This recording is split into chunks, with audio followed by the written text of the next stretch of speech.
we started the budget process earlier this spring, of course, with a virtual address where many of us were in this chamber as we listened to what Governor Evers' plan was for the state budget. Many of us also know that we have been through challenging times over the course of the past year, and certainly if we had predicted a year ago we would be in this place today, I think most of us would have never thought it could be possible. A record surplus due to the things that have been happening over the course of the past decade, where Republicans who've made the necessary investments all at the same time while controlling spending. We also saw a record amount of money coming from the federal government, which has come into Wisconsin.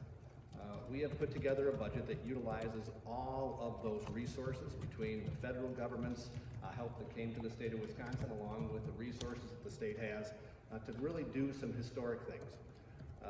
Republicans, especially over the course of the past decade, have focused on making sure that the maximum amount of relief goes back to families and small businesses who really need the help to deal with rising costs.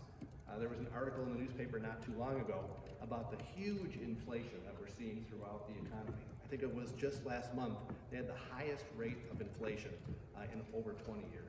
So we know that getting more money into the hands of Wisconsin families is incredibly important as they deal with these rising costs and have to figure out the best way to make their family budget stretch. So today, we are making both a historic investment in K-12 education and higher ed, meeting the requirements of the federal government's MOE.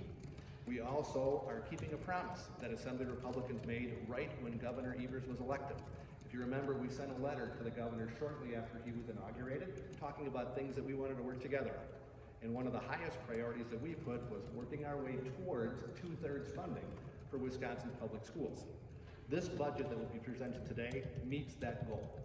Public education will be funded at a significantly higher level than it has been in the past.